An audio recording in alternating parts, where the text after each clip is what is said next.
Hi friends, இன்றைக்கி பாலாஸ் கிச்சனில் mixed vegetable போட்டு நம்ம ஒரு குருமா பண்ண போகிறோம். சப்பாத்தி, பூரி, தோசை, இட்லி எல்லாத்துக்கும் இந்த குருமா நல்லாயிருக்கும்.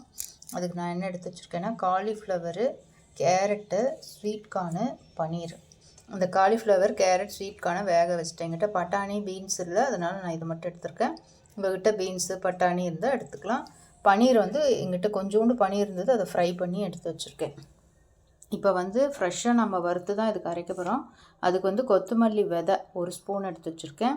கொஞ்சமாக ஒரு 1/4 ஸ்பூன் கசகசா, 1/4 ஸ்பூன் சோம்பு, 2 பட்டை, 2 கிராம்பு, ஒரு அரை மூடி தேங்காய், வரமிளகா. நான் ஒரு 5 வரமிளகா எடுத்து வச்சுருக்கேன். காரத்தை தகுந்த மாதிரி நம்ம போட்டுக்கலாம்.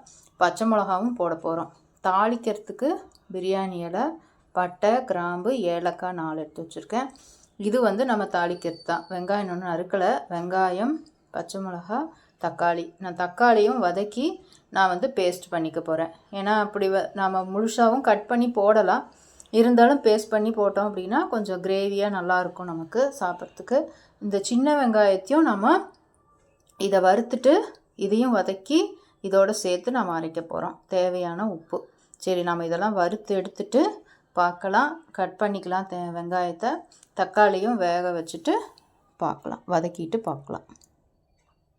நாம் எடுத்து வச்சுருந்த கொத்தமல்லி விதை, பட்டை, கிராம்பு, சின்ன வெங்காயத்தை வதக்கிட்டேன். இப்போ தக்காளியை வதக்கிட்டுருக்கேன். இந்த தோல் பிரிஞ்சு வர வரைக்கும் நம்ம வதக்கிக்கணும். வதக்கி தோலை உரிச்சிட்டு இதை நம்ம பேஸ்ட்டாக அரைச்சி வச்சுக்கணும். இந்த சின்ன வெங்காயம் வதக்கியிருக்கோம்ல, இதோடு நாம் இந்த அரை மூடி தேங்காயை வச்சு நல்லா ஃபைன் பேஸ்ட்டாக நம்மளால் எந்த அளவுக்கு அது நைஸாக ஆகுமோ அந்தளவுக்கு அரைச்சி எடுத்துக்கணும். அந்த அரைக்கிறதுல தான் அந்த குழம்போட டேஸ்ட்டே இருக்குது. அதனால் இதை நல்லா நைஸாக அரைச்சி எடுத்துகிட்டு நம்ம தாளிக்கும் போது பார்க்கலாம். நான் வறுத்து வச்சு தான் நல்லா பேஸ்ட் பண்ணிட்டு வந்துட்டேன். இங்கே தாளிக்கிறத எடுத்து வச்சுருக்கேன். வெங்காயம், பச்சை மிளகாய் நறுக்கி வச்சுருக்கேன். தக்காளியை தோலை உரித்து எடுத்து வச்சுருக்கேன். கொஞ்சம் சூடாக இருக்குது. சூடாகணுன்னு இதை பேஸ்ட் பண்ணிக்கலாம். காயெல்லாம் தயாராக இருக்குது. நான் இதுக்கு உப்பு சேர்க்கலை. இப்போ வானிலையில் பார்த்திங்கன்னா ஒரு 2-3 ஸ்பூன் எண்ணெய் விட்டு வச்சுருக்கேன், ஆயில் விட்டு வச்சுருக்கேன். இதில் நாம் எடுத்து வச்சுருக்கிற இந்த மசாலா பொருளை தாளிக்கலாம். மசாலா பொருள் தாளித்தோடனே பாருங்கள், வெங்காயமும் பச்சை மிளகாயும் சேர்த்துருக்கேன்.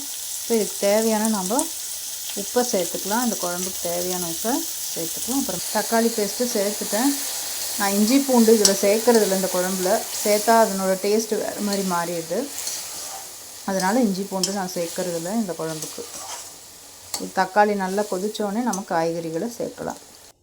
காய்கறிகளை சேர்த்துட்டேன். இந்த அரைச்ச பேஸ்ட்டை இதோடு சேர்த்துட்டு சிம்மில் ஒரு மூடியை போட்டு மூடி வச்சு 10 நிமிஷம் உங்களுக்கு தேவையான தண்ணி சேர்த்துக்கோங்க. சிம்மில் வச்சு 10 நிமிஷம் கொதிக்க வச்சுட்டு பார்க்கலாம். 10 நிமிஷம் குருமா நல்லா கொதிச்சிடுச்சு. நான் மேலே கொத்தமல்லி தலையை சேர்த்துட்டேன். கொத்தமல்லி தலை இன்னும் நிறையா சேர்த்துனா இன்னும் நல்லாயிருக்கும். என்கிட்ட கொஞ்சமாக தான் இருந்தது, அதை நான் சேர்த்துட்டேன். நம்மளோட குருமா தயார். ஹாய் ஃப்ரெண்ட்ஸ், இன்றைக்கி பாலாஸ் கிச்சன் பிரேக்ஃபாஸ்ட் பூரி, மசால், மிக்சட் வெஜிடபிள் குருமா. இன்றைக்கி தான் நம்ம வீட்டில் காலையில் பிரேக்ஃபாஸ்ட். வாங்க சாப்பிட்லாம். Thank you friends. ஓம் சாய்ராம்.